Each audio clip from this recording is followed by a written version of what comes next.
விவசாய குடும்பம் எல்லாம் பசியில சாக போகுது.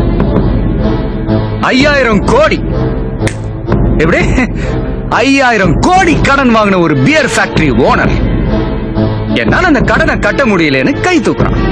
ஆனா அவன் தற்கொலை பண்ணிக்கல. அவனுக்கு லோன் கொடுத்த அதிகாரிகளும் தற்கொலை பண்ணிக்கல. ஆனா 5000 ரூபாய் கடன் வாங்கின ஒரு விவசாயி அதை கட்ட முடியாம வட்டி மேல வட்டி ஏறி பூச்சி மருந்து குடிச்சு தற்கொலை பண்ணிக்கிறான். இதெல்லாம் கவனிக்க சிட்டியில இருக்கிற உங்களுக்கு நேரம் இல்ல. இத சொல்லத்தான் டிவி சேனல் கிட்ட கேட்டோம். ஆனா டிவில லேகியம் விற்கவும் சமையல் செய்யவும் டான்ஸுக்கு மார்க் போடவும் டைம் இருக்கு.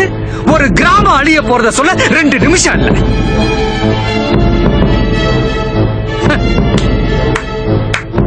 இந்தியாவுக்கு ஃபேக்டரியே வேணாம்னு நாங்க சொல்ல வரல. குடிக்கிற பால்ல இருந்து தயார் பண்ற சோப்பு வேணாம்.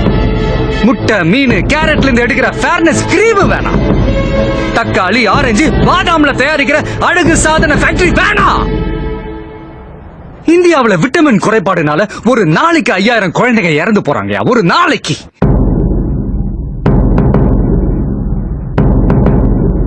பணக்காரன் யூஸ் பண்ற ஒரு காண்டம்ல ஸ்ட்ராபெரி பிளேவர் வேணும்னா ஒரு ஏழை குழந்தை தன்னோட வாழ்க்கையில ஸ்ட்ராபெரியை நினைச்சு பார்க்க முடியுமா? சாதாரண தண்ணி அதுல என்ன அவ்வளவு பணமா கிடைக்கும்? யோ சாதாரண தண்ணியா? 2Gனா என்னையா? அலைக்கற்றை காத்து. வெறும் காத்த மட்டுமே வித்து கோடி கோடியா ஊழல் பண்ற ஊரியா அது?